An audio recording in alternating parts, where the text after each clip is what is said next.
以你之血，我就他在这里！哈哈哈！什么？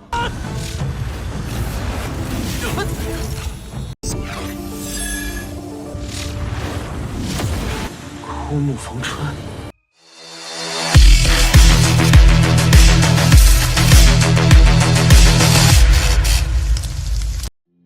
Halo semuanya, selamat datang di Ruang Sinema. Bagaimana kabar kalian semua? Semoga selalu sehat dan baik-baik saja. Sesuai jadwal, jadi pada hari ini kita akan kembali melanjutkan series Donghua I Can Have Infinity Engagement episode terbaru, yang mana ini adalah episode yang ke-25. Bagi yang baru bergabung dan series ini, kita sudah sediakan playlistnya. Jadi kalian bisa mudah mencari di mana episode awal dari series ini. Tapi sebelum kita mulai episode terbarunya, kita akan melihat dulu apa saja yang telah terjadi pada episode sebelumnya, tepatnya pada episode 24. Kemarin pertarungan sengit yang telah terjadi sebelumnya sudah berhasil Xiaoyun menangkan.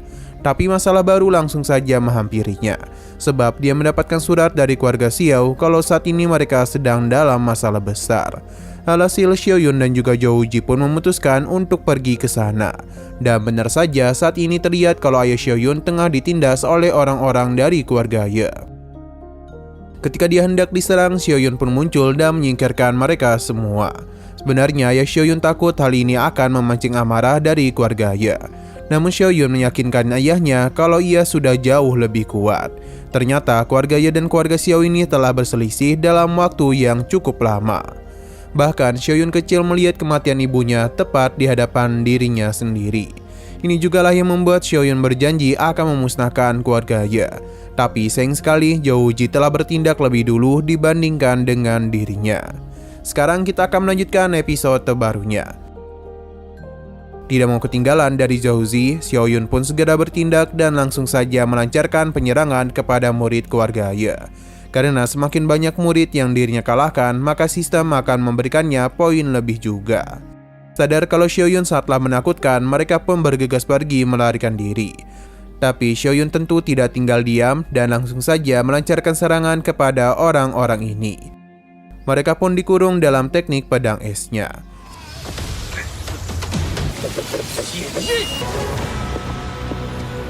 Sistem memberikan selamat kepada Xiaoyun karena tak berhasil mendapatkan poin pencerahan sebanyak 70 poin. Tapi masalah tidak berhenti sampai di sini saja, karena ada murid lagi dari keluarga Ye yang sejak tadi meminta Xiaoyun untuk berhenti menyerang para juniornya. Tapi Xiaoyun tidaklah terlalu peduli sebab dia itu tidak layak memberikan perintah kepadanya. Pria ini bernama Yi Dadao. Kesal kepada Xiaoyun, dia pun segera menggunakan pedang suci yang merupakan peninggalan dari tanah sucinya. Dia berjanji akan membuat hidup Xiaoyun hancur. Alih-alih takut, Xiaoyun justru menjadi begitu tertarik dengan pisau yang dia miliki dan berencana untuk menjadikan pedang itu sebagai miliknya. Pertarungan pun langsung saja terjadi. Dalam pertarungan ini terlihat jelas kalau serangan Yi Dadao dan mudah Xiaoyun hindari. Ia pun hanya tertawa saja sebab dengan kekuatannya saat ini, bagaimana bisa Yi Dadao berkata ingin menghapus kultivasinya. Kini adalah giliran Xiaoyun yang melancarkan serangan kepada Yi Dadao. Serangan skuad ini tentu akan sangat fatal jika mengenainya. Maka karena itulah Yi Dadao pun terus menghindari serangan Xiaoyun. Sedangkan para murid keluarga Xiao menjadi begitu bangga sebab tuan muda mereka merupakan jenius yang hebat. Tapi Zhou Ji tidak membenarkan hal tersebut karena yang jenius di sini bukanlah Xiaoyun melainkan dirinya. Karena dia ini baru berlatih 4 atau 5 tahun namun sudah kuat. Namun para murid memberitahu kalau Xiaoyun baru berlatih selama setahun saja, namun dia sudah sekuat itu. Sedangkan dalam pertarungan ini, Yi Dadao mencoba untuk mencari celah agar bisa menyerang balik Xiaoyun. Usahanya sempat berhasil, tapi kekuatan Xiaoyun jauh lebih unggul dari dirinya. Bahkan dalam pertarungan itu, Xiaoyun sama sekali tidak menggunakan pedangnya. Sampai akhirnya dia pun mengambil pedang ini dan menghusungkannya kepada Yi Dadao.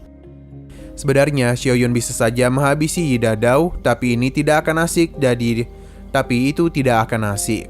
Jadi dia pun memukulinya secara terus-menerus sambil mengingat kejadian mengerikan yang telah menimpa keluarga Xiao. Yi Dadao menjadi begitu kesal karena berani-beraninya menyakiti dirinya yang adalah putra suci.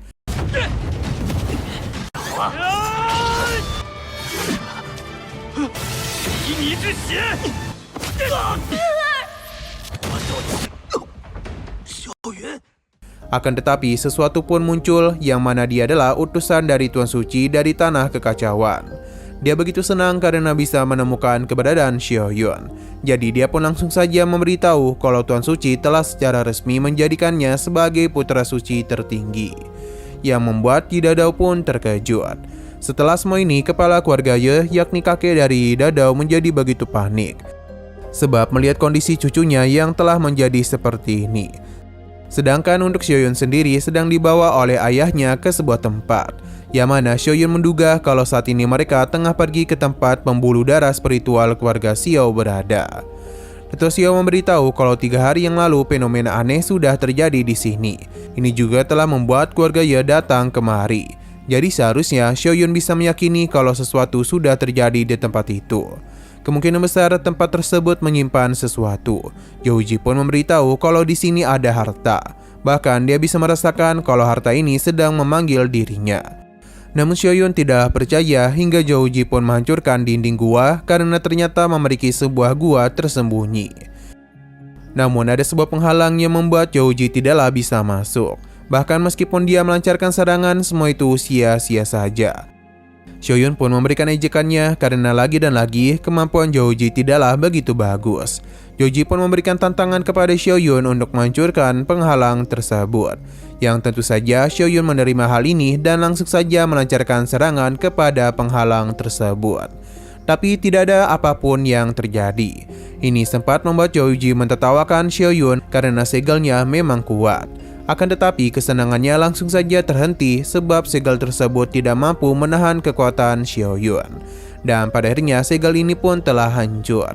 Namun ada sosok yang muncul dan berusaha untuk menyerang mereka. Beruntungnya tinju manja ini telah mengenai Zhouzi. Dia pun yakin kalau sosok di hadapan mereka itu juga memiliki tubuh suci kuno. Jadi inilah alasan mengapa Zhouzi merasa terpanggil. Sebab dia juga memiliki tubuh suci kuno. Sosok ini pun menghilang dan mempersilahkan mereka untuk masuk.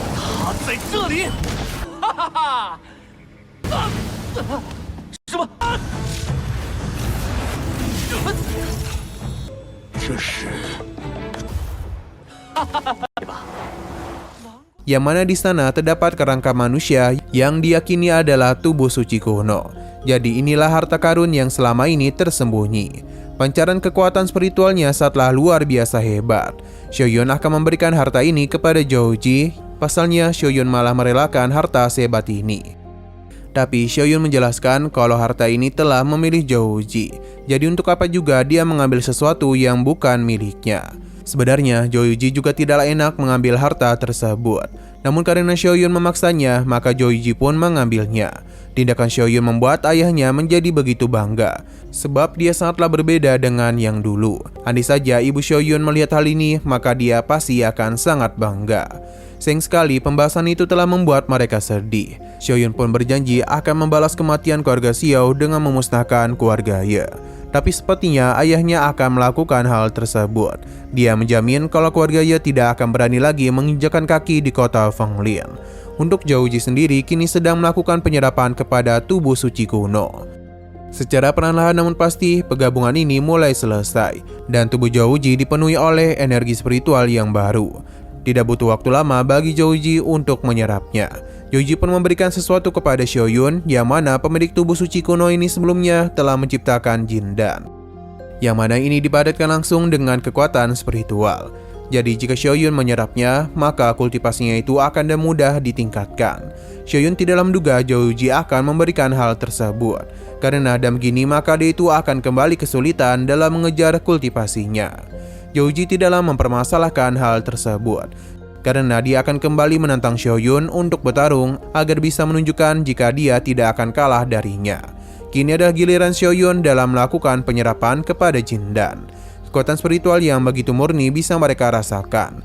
Yang mana ayah Xiaoyun menduga kalau itu adalah jalan besar. Penyerapan baru saja dimulai tapi Xiaoyun sudah menciptakan ledakan kekuatan yang begitu besar. Kejadian ini benar-benar membuat ayahnya merasa begitu bangga. Karena dia yakin Xiaoyun akan menjadi sosok yang sangat hebat.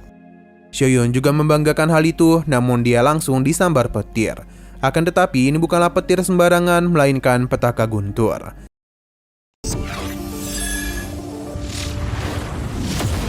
枯木逢春，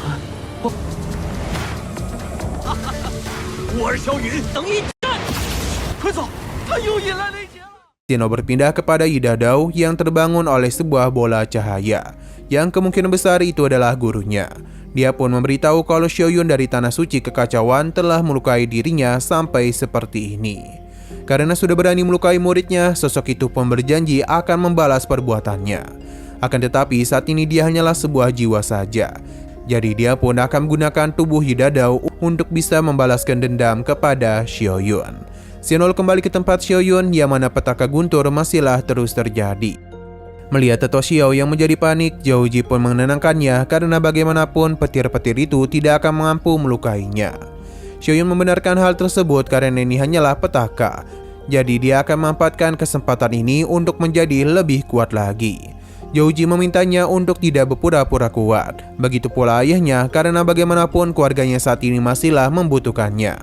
Jadi putranya itu jangan sampai mati. Sepertinya Xiaoyun terlalu meremehkan petaka guntur kali ini, karena dia itu sama sekali tidaklah mampu melawan balik petir-petir tersebut.